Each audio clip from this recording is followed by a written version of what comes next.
Praise the lord. అందరూ బాగున్నారా? So మీరందరూ కూడా రోజు వస్తున్న షార్ట్ వీడియోస్ చూస్తున్నారని, దేవుని వాక్యం చేత బలపడుతున్నారని నమ్ముతున్నాం. మరి ఒక వీడియోతో మేము ముందుకు వచ్చాము. ఇదిన వాక్యాన్ని, లేఖనాన్ని మనం చూద్దాం. ఎఫెసీయులకు రాసిన పత్రిక 2వ అధ్యాయము 8వ వచనం. మీరు విశ్వాసము ద్వారా కృపచేతనే రక్షించబడి ఉన్నారు. ఇది మీ వలన కలిగినది కాదు, దేవుని వరమే. We are saved by grace through faith. రెండు విషయాలు ఉంటాయి. విశ్వాసము ద్వారా కృపచేతనే, by grace and through faith.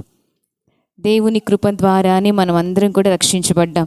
Video చూస్తున్న మీరు, నేను అందరము కూడా కేవలం దేవుని కృపచేతనే. నీ కృపలేనిచో ఒక క్షణమైనను నీ నిలువ చాలను ప్రభు. నీ కృపలేనిచో ఒక క్షణమైనను నీ నిలువ చాలను ప్రభు. మనమందరం కూడా బ్రతికున్నాము, రక్షించబడ్డామంటే అది కేవలం దేవుని కృపనేనండి. అందుకే దేవుని కృప అక్కడ ఉంది కదా, ఇది మీ వలన కలిగినది కాదు, ఇది దేవుని వరం. It's gift given by God. దేవుడు మనకి ఇచ్చిన గొప్ప వరం అట. కాబట్టి మనం అందరం కూడా రక్షించబడ్డామంటే మనం చేసిన ప్రార్థనను బట్టి కాదు, మనకున్న ఆధిక్యతను బట్టి కాదు, మనకున్న పలుకుబడిని బట్టి, ఇంకే రీజన్ కాదు, కానీ కేవలం ఆయన కృప చేతనే. అదే మాటను ఆ పై వచనంలో 5వ వచనంలో కూడా ఇదే మాట ఉంటుంది. కృప చేత మీరు రక్షించబడ్డారు. అయితే కృప ఒక్కటే ఉందా అంటే అక్కడ విశ్వాసం కూడా ఉంది.